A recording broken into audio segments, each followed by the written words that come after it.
The knowledge of the self or being is only by being that is the existence itself. The knowledge can be for no other.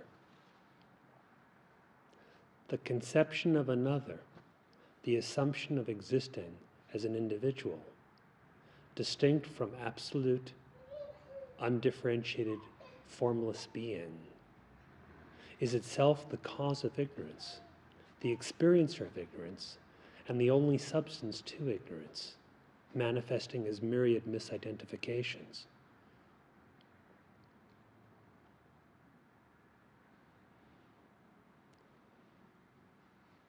Existence, though, is singular, not two. That existence is your only being. The same holds true in terms of consciousness and the conception of an existent mind.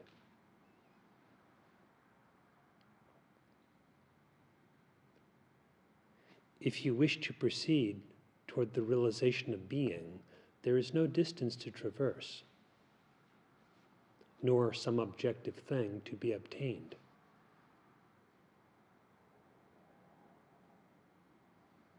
You have only to know yourself as you truly are. And so for this purpose, the Maharshi continually advises to inquire, who am I? If only one inquires deeply enough as to what his own nature is, being reposes in itself.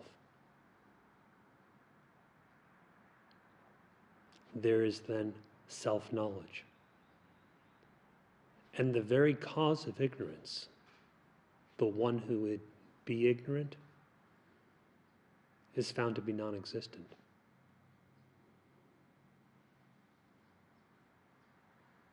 It is like the proverbial rope and the illusion of a snake.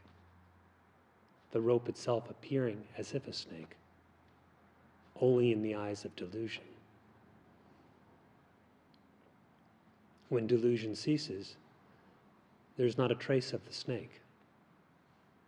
It did not exist, it will not exist, it does not exist. Likewise is it for the ego entity or a separate individuality. It has no actual existence ever. So that the entire foundation of samsara is only maya, illusion. Which, as Sri Bhagavan points out, means that which is not.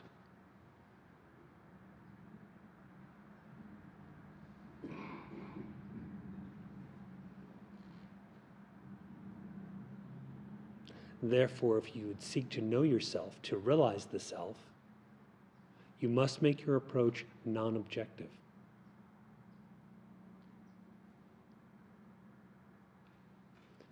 It is not possible to approach knowledge of yourself as if it were an attempt to think of something, grasp something, apart from your own existence. Nor is it possible to realize the truth if you regard your existence as individualized in the least degree, including misidentification with any kind of thought, and of course, misidentification with the body.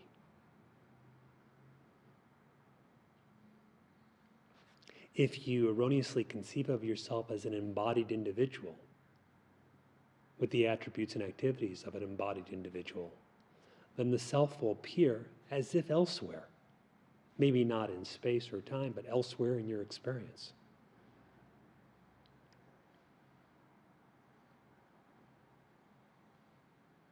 All the while, only one existence, the real self, Brahman, is present. It is, and there is nothing other, no second created. If only you realize your unborn nature, the uncreated nature of reality is self-evident.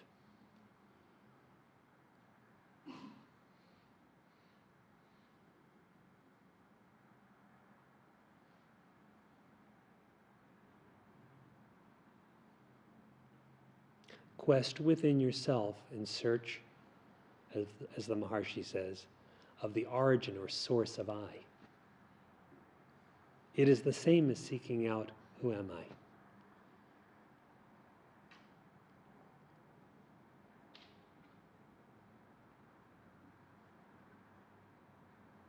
The finding of your origin of identity is the finding of reality.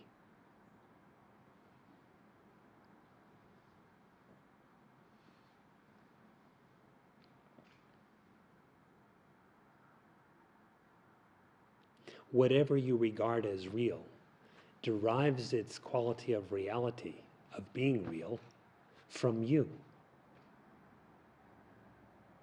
And whatever you append to yourself by way of false definition gets its quality of identity from you. Who is this you?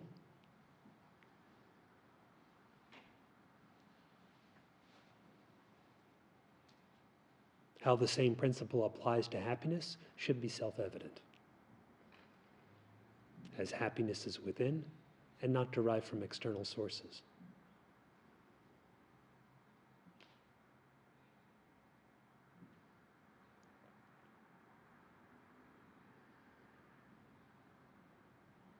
Who is this you?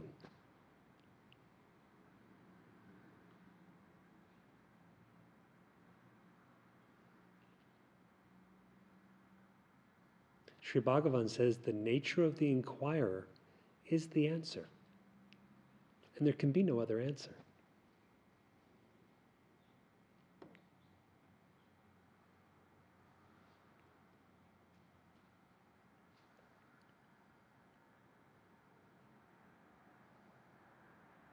Inasmuch as reality, or the identity of the self, is inconceivable and indivisible, Maunavak, or silent speech, as expounded by Dakshinamurti, is most eloquent in the revelation of the self. Understand that silence. By abiding as that silence yourself. To abide as silence signifies without name, without form.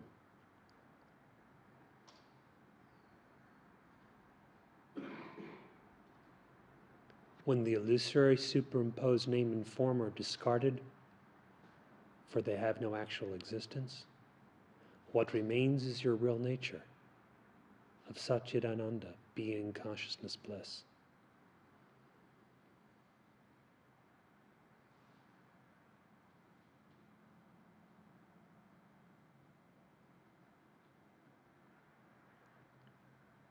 To know yourself as that,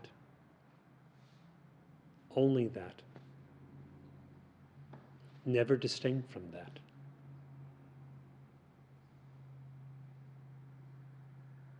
It being impossible to be separate from that is real knowledge.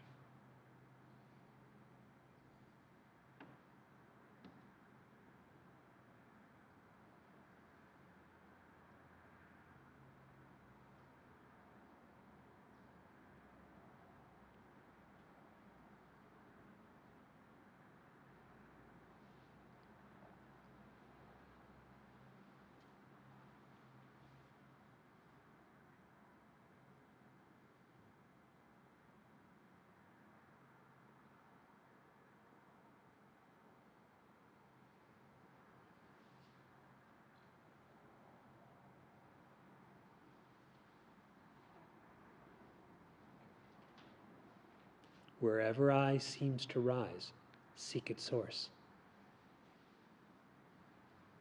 Having found its source, it is found to be not arising.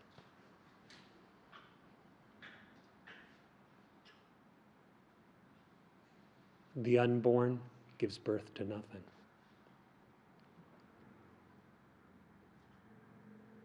The uncreated conjures up nothing.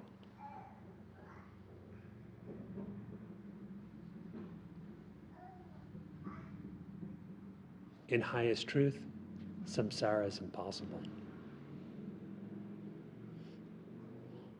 To see how this is true and thereby abide in your own bliss, inquire. Inquire deeply, who am I?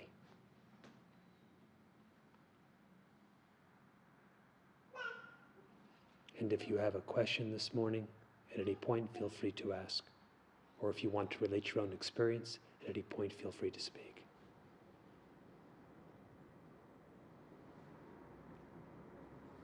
Thank you, Jay. Thank you for your discourse. At one point, as I was trying to take in where you were directing us, I was led to re-examine a couple of old questions, and sometimes old questions are worth re-examining. And these were even before I encountered the teaching. And then in first encountering the Maharshi's teaching, there was one statement that struck me initially. And let me just go to the one that even before encountering the teaching. This was someone who never claimed to be complete spiritually, but was a fairly clear thinker, and raised the basic inconsistency with the idea of things being multiple. This person said that knowing and existing never were experienced in a multiple way. If you were knowing yourself as a dream character, you didn't simultaneously know yourself as a waking character, and vice versa. Or even so-called split personalities could only be one at a time. That we inferred that there were others, but we never could experience it directly. And that sense of inconsistency sort of caught me. And when I first encountered Maharshi's teaching, one of the first statements that hit me the same way was, so long as the world appears, the self will not appear. And the inconsistency that seems so fundamental that he was pointing to is like, one was very inconsistent with the other. And if you could resolve that inconsistency, then you would see. And it seems like, I've gone over those questions for a while, and it seems like a good thing to always check back on. And that the feeling I had was that the inconsistency is, I'm starting to repeat the syllable, but the inconsistency itself somehow was fascinating, even without resolving it. Can you perceive the distinction between the two examples? Oh, much different levels. But I mean, in terms of my own evolution of finding clues, it was sort of sequential. They're not on a par at all, but it was the Why are they not on a par? What's that? Why are they not on a par? Well, the Maharshi statement was right to the core. So long as the world appears, whether you want to focus on multiplicity or any, the self will not appear. Yes, but is the self objective? There's the point.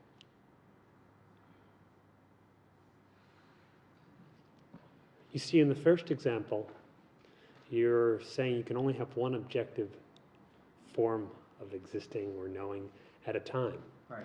Perhaps that is so. Perhaps there are modes of mind where there are multiple thoughts. You're really looking at the perception within the mind of one thought at a time. Right. But there may be modes of mind in which dual or multiple perceptions are possible, even if apparently contradictory. Okay. The Maharshi, though, is pointing out the world, which refers to all objective experience from the subtle to the gross, and the self, which is non-objective, the reality itself. And so, as long as the unreal is taken to exist, the reality will not be perceived. When the unreal is no longer taken to exist, reality comprehends itself, for it is non-objective. It is not a choice of knowing one thing or another, but rather knowing something in contrast to the knower himself. That is the distinction I was pointing to.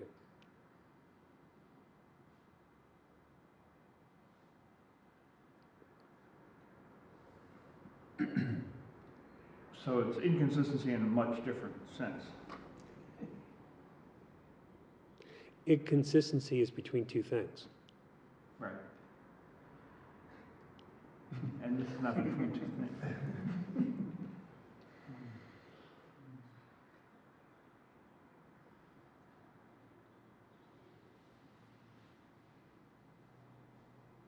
The distinction is between the extroverted or objectivized outlook, even if looking at things philosophically, and having the view that is non-objective, that is based on direct experience.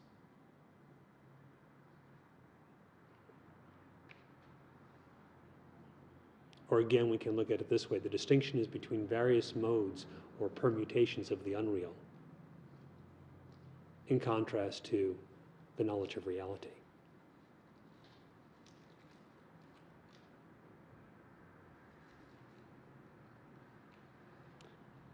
When we take multiple things to exist, or if we take one thing to exist, whatever it be in our experience, it's the existence part that should be of most interest to you. Trace that to its core. It will neither be one thing nor many things. It will not be a thing at all. When we casually speak of knowing, we may know one thing at a time, or know multiple things at a time, or things within things, ideas within ideas, however it is conceived. The knower, though, he should be of most interest to you. Because he's not a thing, nor is he a multitude of things.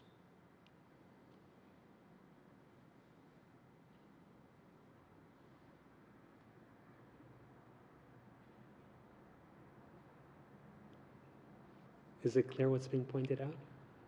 I definitely have a feeling. And it's well worth staying with it, going further.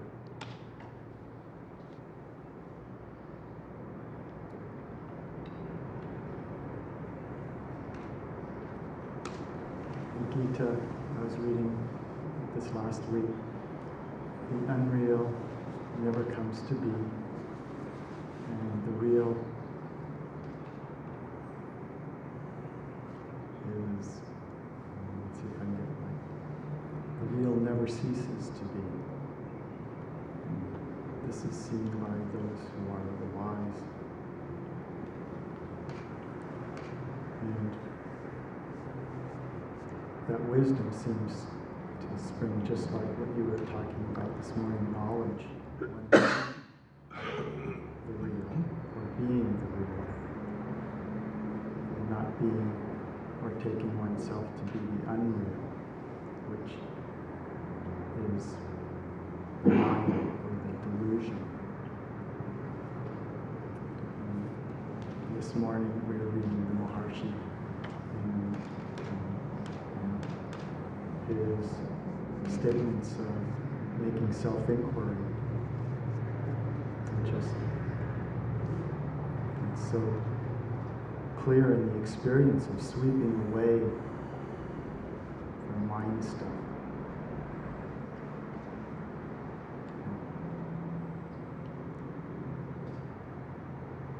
And it's in my experience that mind stuff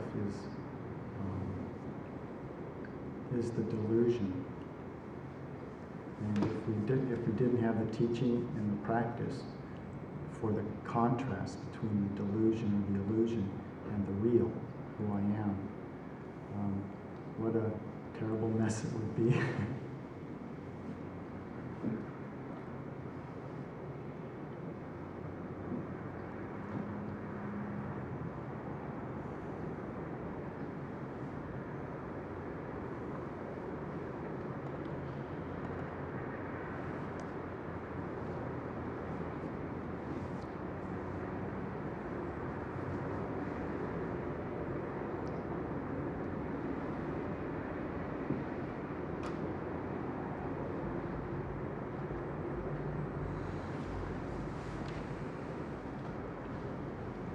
You spoke, as you have many times, about the projective nature of Maya.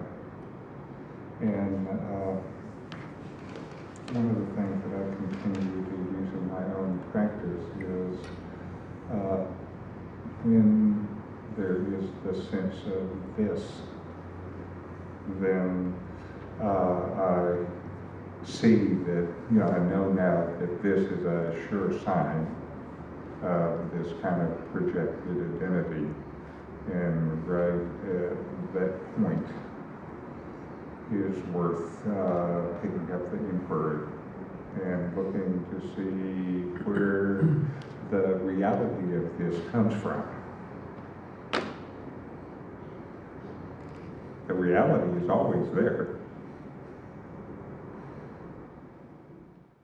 If the reality has always existed, and as Tim was citing the second chapter of the Gita, the real ever is and the unreal never comes to be. If that is the truth, how does this projection come to be at all? How does this occur? It's as mysterious as Maya. Okay. I guess certainly I've looked again and again, and it's hard to figure out more than some assumption. And even when I'm looking at assumption, then I ask, well, who is there to assume anything? All right. What is your experience then? I can't find one to assume it. What remains?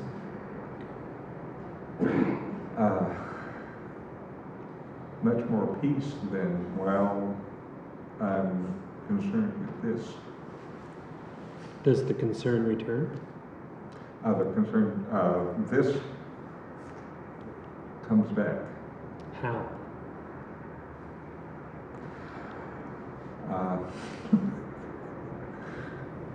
Good question. Put the question to your own mind. Examine yourself closely, experientially. If this, be it a thought form or a sense thing, returns to your experience, from where does it come? How does it arise?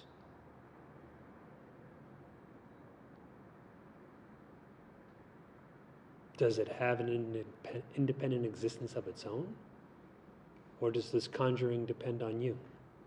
Again, clearly the conjuring depends on me and, the answer of how it arrives. It seems like this is still the vasanas. Where are the vasanas stored? We're back to the same question. Everything's like that.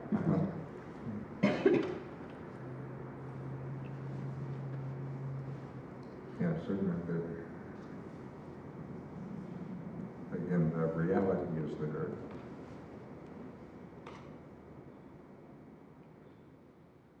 If the real ever is, as in the passage cited from the Gita, and this is seen, or the conclusion about the real and the unreal, is determined by the seers of truth, what does that tell you about the nature of the seers of truth?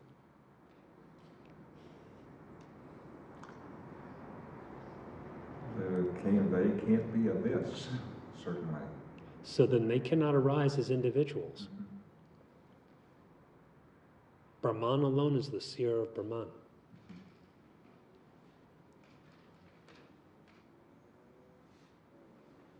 Even though it says seers of truth, plurality is not indicated.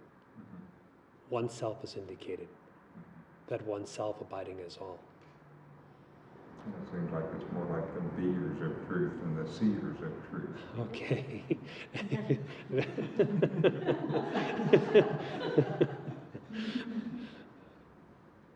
that's just playing with words. All right, but they are not distinguished one from another, nor are they distinguished from the truth itself. So the Maharshi advises to seek out the I. Where does the I rise? Or who am I?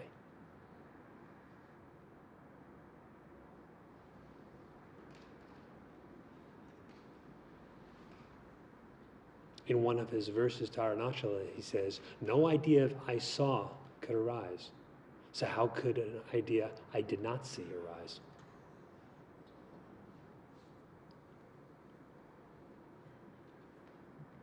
Where ignorance and objective knowledge, both of which are to be treated the same, vanish, there's the truth.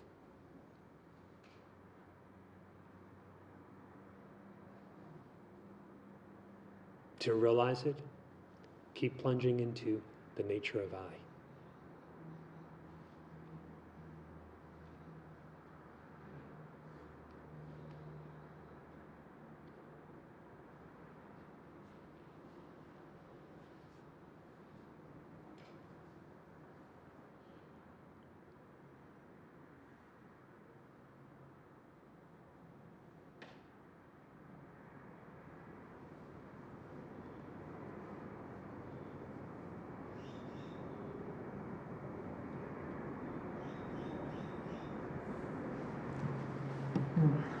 So I'm fairly new to this inquiry process. Right from my childhood or something, we used to practice meditation. I mean, like part of our daily routine is to do japa, meditation, japa. So we never took it serious in the sense like we just do it just for doing it. It's a duty. So, but after like few years ago, I came across Maharishi's teaching and got interested into it. And then a few years ago, I got into knowing the teaching. So basically, I've been trying to do meditation, so I never left the japa, so I carry on with it. So, but what happens is when I do japa, actually after a point in time, if it is intensified or something like that. So if it is intense, then I get some kind of feeling in the sense like my head is coming burst or something like that. I get some kind of a magnetic feel in my head basically. So basically like this. So I tend not to carry forward because some involuntary fear or something like that. Am I doing it right or whatever? So, but when I start asking who is that's feeling this, everything starts to like calm down or whatever. So I really don't know which is right. So, and also when I try to see who is aware of this whole thing, mostly it stops with the intellectual process. I can't go proceed. I mean, after a point, that's where because I don't find any logic. Who is that asking that question to? So it's kind of like I keep stuck into that two things. So it's catch 22. So maybe that's where an intellectual process goes, I guess. Maybe I'm trying to find an answer intellectually. So I think after that it's an experience we should find for. So my basic question is when I start meditating japa, so I see some kind of, I don't know whether it's called power or whatever, so some kind of magnetic field happens. So in my head basically, should I continue to it or should I stop it? I don't know. So, If such experience occurs in meditation, it is all right, nothing to be afraid of. But you should not stop there, because that still is in the realm of objectified experience. Meditation has for its ultimate purpose something non-objective, eternal truth, not a temporary passing experience. Even the significance of japa must ultimately be that, something continuously existing. What is it that continuously exists? When you commence meditation, your existence is there. When you proceed in the practice of japa, existence is there. The ultimate significance of the mantra must be that existence in highest truth. It is said the source of all mantras is ultimately Brahman, that very same existence. When you inquire, undoubtedly you are existing. When you put to yourself the question, who is aware of all this? Which may be regarded as part of the inquiry. You exist. When the doubt arises, could this all be intellectual? Still you exist. This existence is the one thing continuous in all your experience. Now, what inquiry truly means is plunging into this ever same existence. No longer wrongly associating this existence with the changing names and forms. whether they be the names and forms of the world or in your mind. But abiding as existence itself, this is the significance of the inquiry. That is the ultimate purpose of meditation. It is also perpetual meditation. It is the significance of the depicting of Shiva as being in perpetual meditation.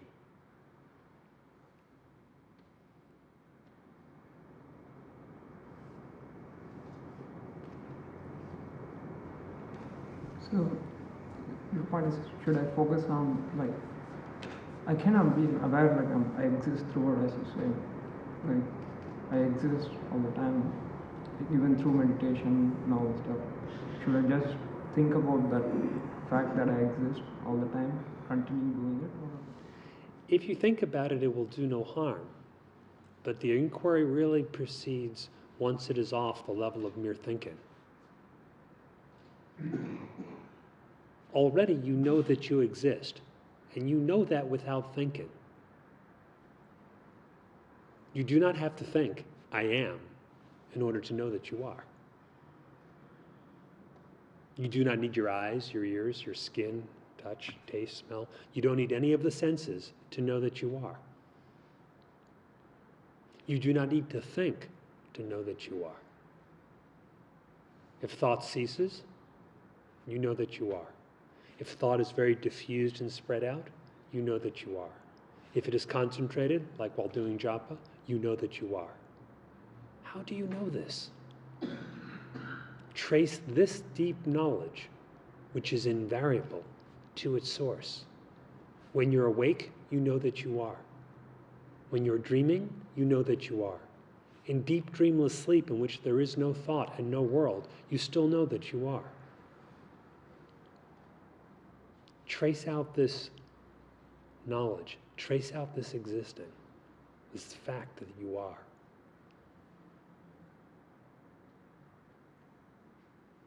You should come to know what you are with the same certainty as you now know that you are. You never doubt that you are. Even when you're confused in moments as described in meditation, what should I do? You do not have any doubt regarding the fact that you are. Trace this knowledge that you are to its very source. If that is accomplished, such is the inquiry. It is also the completion of the purpose of all japa and all other practices as well.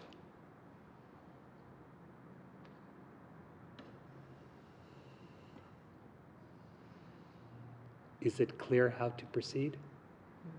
Okay.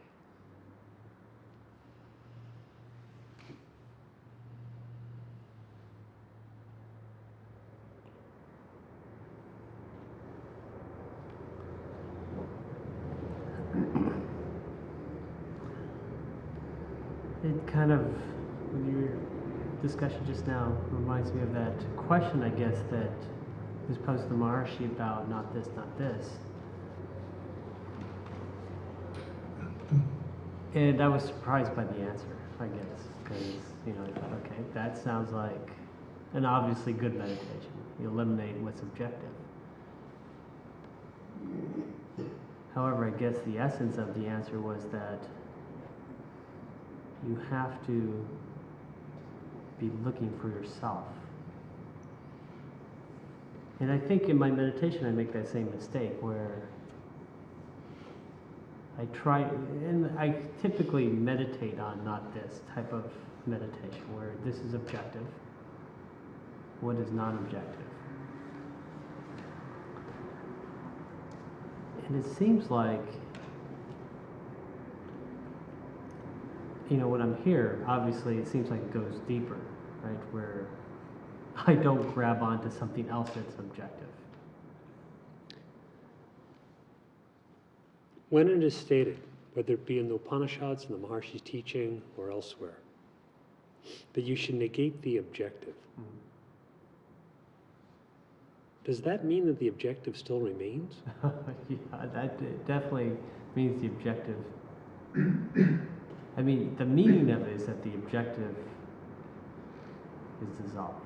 I mean, however, from my experience, though, I shouldn't say my experience, my hallucination is probably more precise. My hallucination is that there is maybe a subtler thought, because it seems like Does your hallucination hold reality to it? Does it have existence in itself?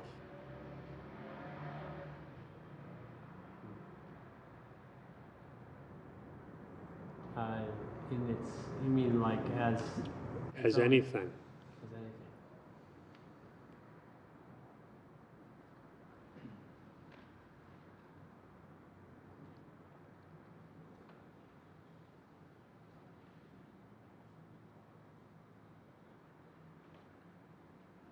If you retain the belief that there is something existent to be negated by such meditation as neti, neti, not pas, not pas, that contradicts the meaning of the Upanishadic saying, neti, neti, not this, not this. So removing. If you say, I negate ignorance, but it resuscitates or continues, then the negation hasn't really taken place, has it? Yeah, definitely. So it's upon this that the Maharshi was commenting. If we say neti, neti, not this, and then we still think this exists, but another form of this takes its place, then we really haven't gotten to the bottom of it. So he dismissed that and said, no, you have to get to the source. When we see the source is only I, that everything depends on the self, and what has no independent existence has no actual existence at all. When we see things like this, then we see the identity of the Upanishad and the Maharshi. So he was not negating the Vedic statement. He was negating the application of it, leaving the objective intact. Do you see what's being pointed out? Yeah, and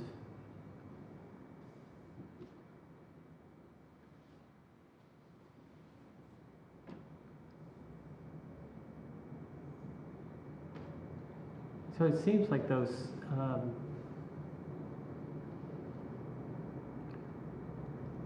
in my meditation, though, I keep applying maybe less, I don't know, less rigid. So maybe the ideas that are being replaced are kind of more, the older ones were more formed, the newer ones are less formed. So it seems like the experience is deeper. Where are the ideas? That you perceive from gross to subtle, from form to formless is right. But where are the ideas to begin with? Okay. They're,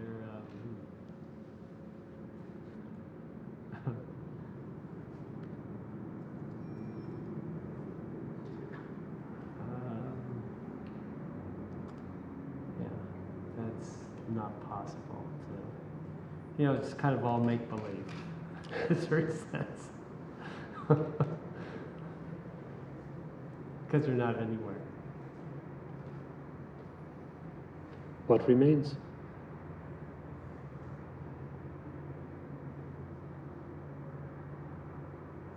What remains when Now and always.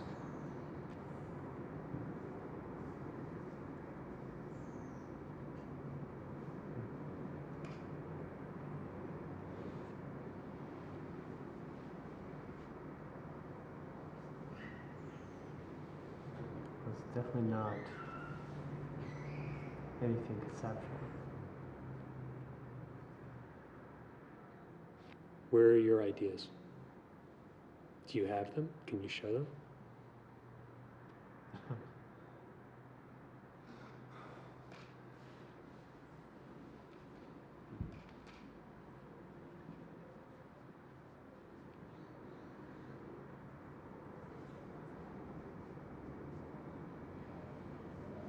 Yeah, it seems like they only exist in this kind of presumption of me. I mean, that's the only way they exist. What Without is, that- what is this presumption of me?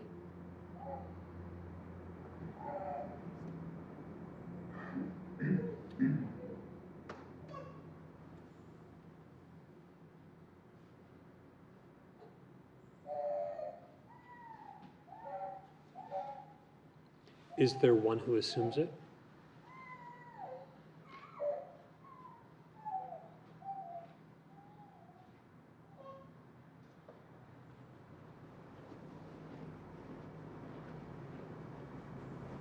Is there one? Okay. Yeah, sure. There. I mean, there. In other words, it's assumed to be there. By who?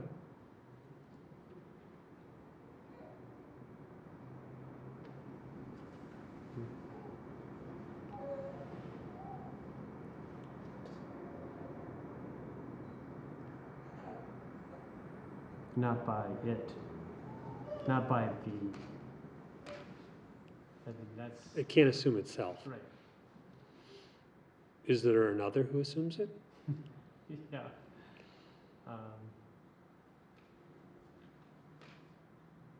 But Does your real existence assume it?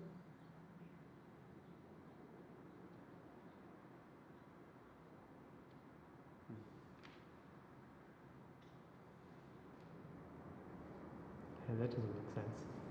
I was going to say that it seems like it's linked to myself. You know, that separate me is linked to myself somehow. Inasmuch as it cannot have an existence apart from it. But in what way is it linked? What precisely is the connection?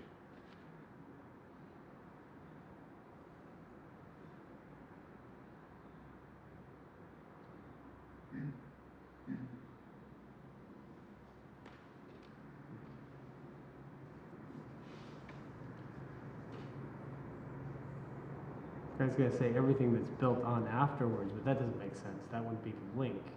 That comes afterwards. That's the. Yeah.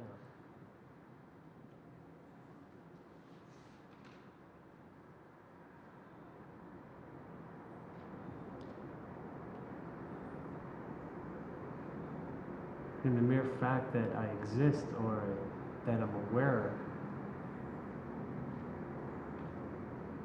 that wouldn't necessarily link it.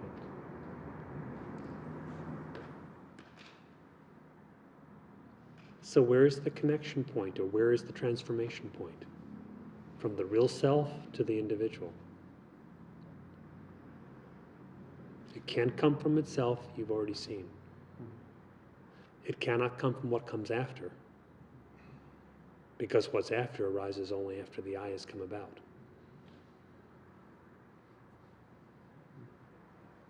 Moreover, whatever comes after is only the same I in different guises. Yeah, exactly. So where is the connection point or the transformation point?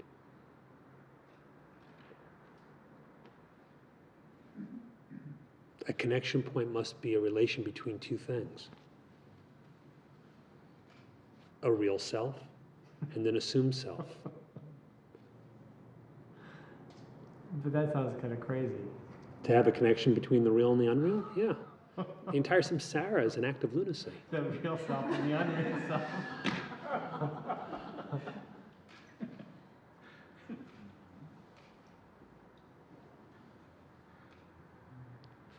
Looking at the center of your own mind again, where's the transformation?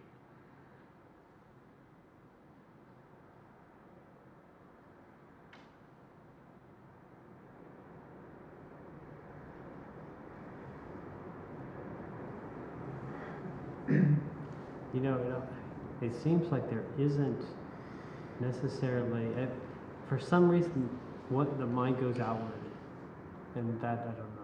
When it goes outward, isn't it just going into its own projection within itself?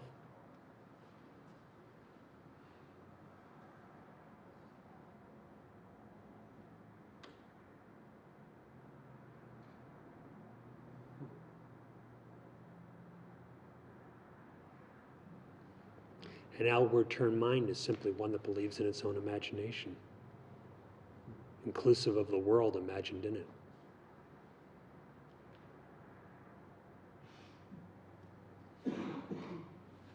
What is your mind?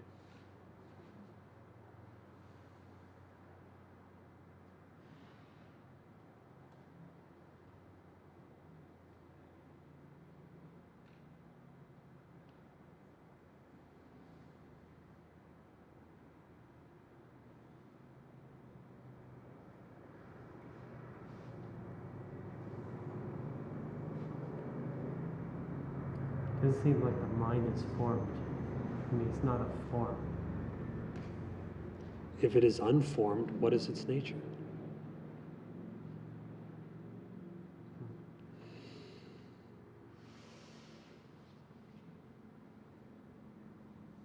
Can't be different. So Sri Bhagavan has said, the mind of the jnani is itself Brahman. You recall?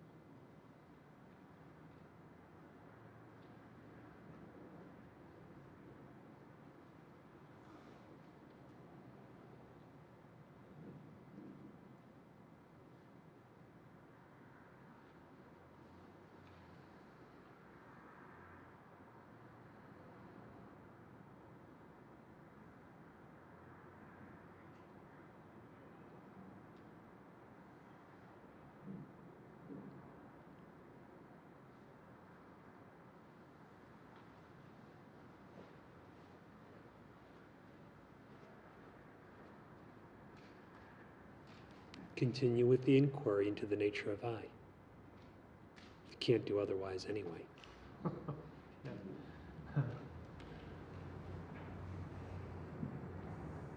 really true. There's no. There could be hallucinations on other things to do. If you have hallucinations, what will you do next?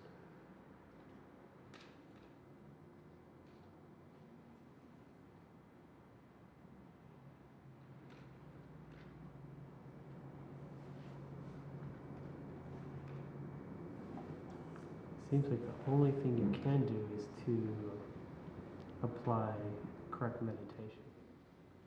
Which is Otherwise- inquiry. Yeah. Otherwise, you merely delay the fact that you're going to apply the same correct meditation again. Because that's just part of the hallucination. Otherwise,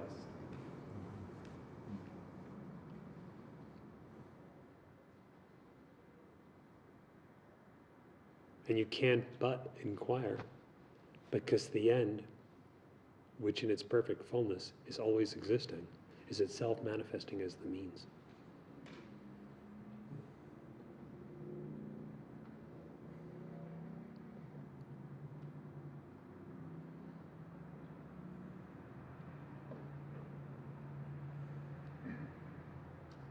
There is no individualized mode or aham vritti for yourself.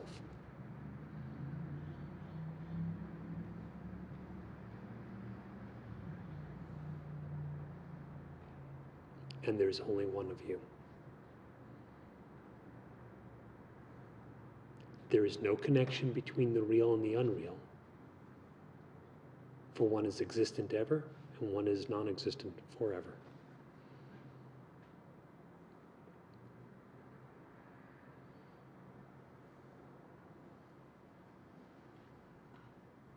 There is no transformation of your being into anything other than what it is. And what it is the eternal, the infinite.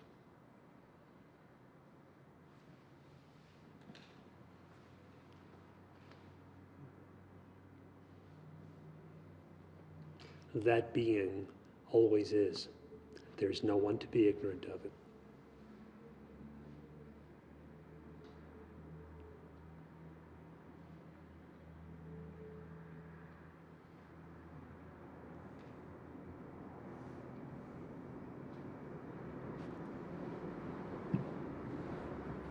my experience is I, and there is no me in that I.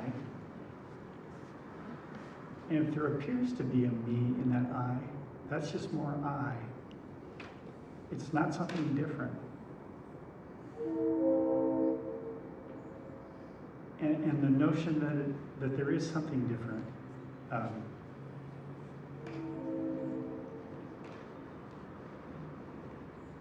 there just isn't anything different.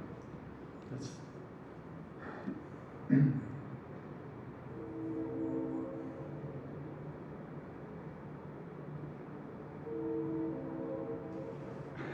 and nothing else ever happens except I. That's the only thing that ever happens. And when, I was going to say when I think, but that's not really, to say that I think something different.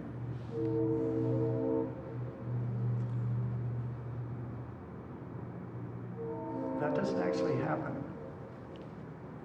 If I look at what's actually going on in that, there's nothing more than just I in that all over again.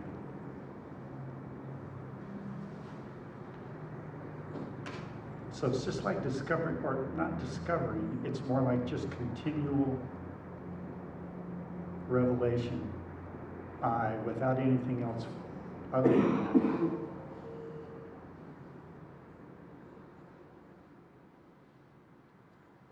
that. Like the endless arrangement of different things made out of gold, rings, necklace, bracelet, whatever.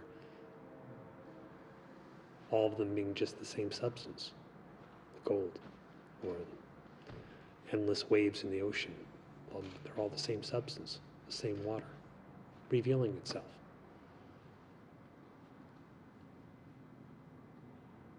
What shape does the water itself have?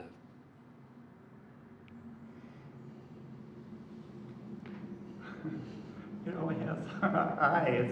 It's not really. We can talk about it and call it water, but if you really look at its essence, it's just I. Mm-hmm. It's not. The eye, the water in the analogy I was using, has no form. No one's ever seen water by itself in terms of its shape or form.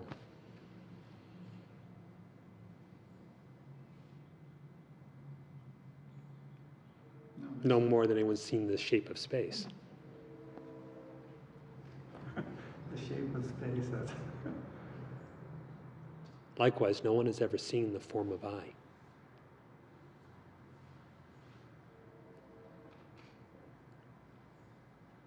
All the forms are only I, the self, but the self in itself has no form at all.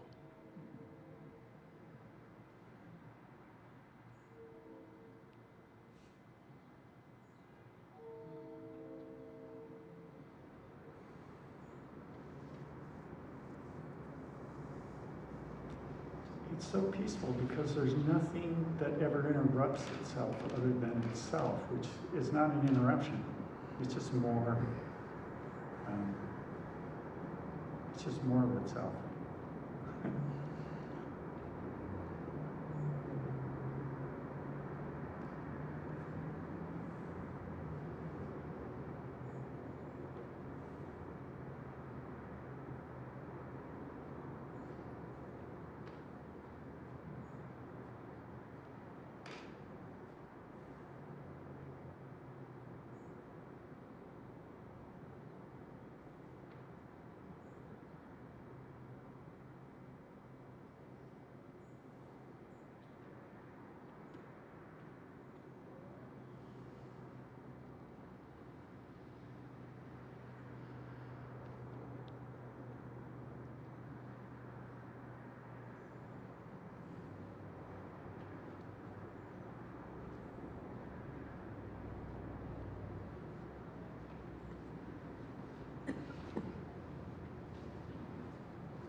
समुदेदि परानन्दा यातनुपारमेश्वरी मनसैव मनच्छित्वा सा स्वयं लभ्यते गतिः. The excellent supreme bliss, which is of the fine Parameshvari, the supreme goddess, is gained only by the mind being pierced by the mind, by itself, of its own accord naturally. तदनु विषय वासना विनाशः तदनु शुभ परमस्फुट प्रकाशः तदनु च समतावशात् स्वरूपे परिणमनं महताम् अचिन्त्य रूपम्. After that, there is the destruction of the tendencies pertaining to sensed objects, worldly objects. Or, after that, there is the destruction of the dominion of tendencies. After that, there is the bright, auspicious, supremely clear, real, evident light. And after that, on account of, by means of, identity in one's own true nature, the transformation into the inconceivable nature of the great, or the transformation into the nature that is inconceivable even by the great. अखिलमिदमनन्दात्मतत्त्वं दृढपरिणामिनि चेतसि स्थितोऽन्तः बहिरुपशमिते चराचरात्मा स्वयमनुभूय एव देवदेवः. This complete infinite truth of the self, the one who dwells within the intense transformations of the mind in which the external form has been extinguished, the self of the moving and the unmoving, having been directly experienced by itself, is indeed the God of gods. Or, this complete infinite truth of the self, in which the mind is solidly confirmed, the one who abides within, the external form extinguished, the self of the moving and the unmoving, directly experienced by its own nature, is indeed the God of gods. असक्तं निश्चलं चित्तं युक्तं संसार्य विस्फुटं सक्तं तु दीर्घतपसा युक्तमप्यधिबद्धवत्. The unattached, uninterrupted, motionless mind absorbed in meditation is that in which the samsari, worldling, is not evident or real.